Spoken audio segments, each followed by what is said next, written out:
goes to his evaluator. Gary, what's up?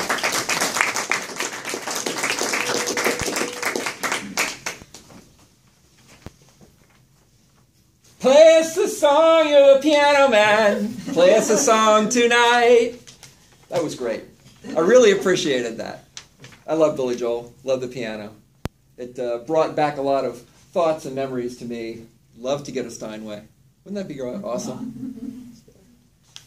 I really appreciated your speech tonight. I really appreciated the description of the process.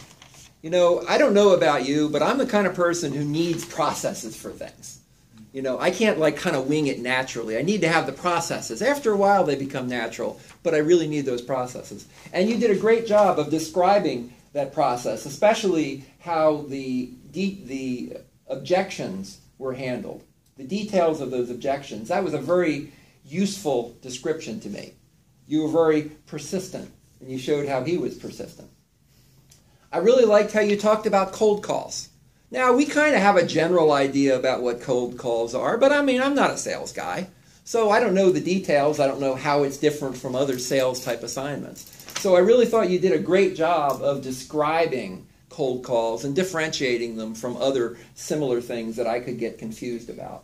And finally, one of the things that I really liked is the base of the story that you had, the story of Steve Steinway going out to California, I think it was, talking to Billy Joel. That was just a wonderful base for a story. The atmosphere, the conflict you brought up, not an the external conflict was a little bit, but the internal conflict where you really had him, Billy was wanting it, but not being able to afford it.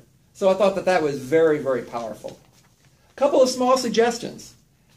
The story, it was a great base, but maybe expand it a little more. It really could have covered the entire speech a little bit more. Like, for example, when you started at the beginning with 1976, I wasn't quite sure what the point of it was. I mean, I liked the song. Would have been better if you sung it.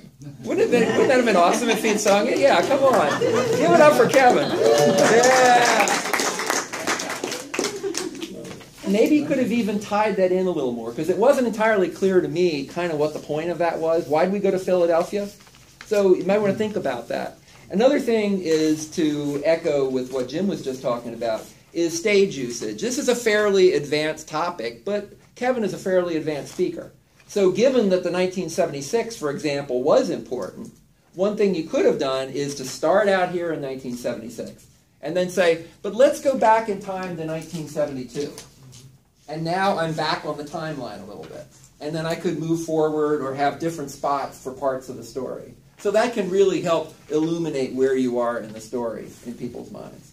But overall, I thought it was a great job, great description of the process, a few little tweaks, and it could really be something that could inspire people and help them to be persistent in what they need to do.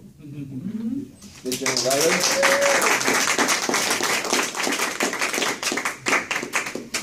Thank you, Gary. And our final speaker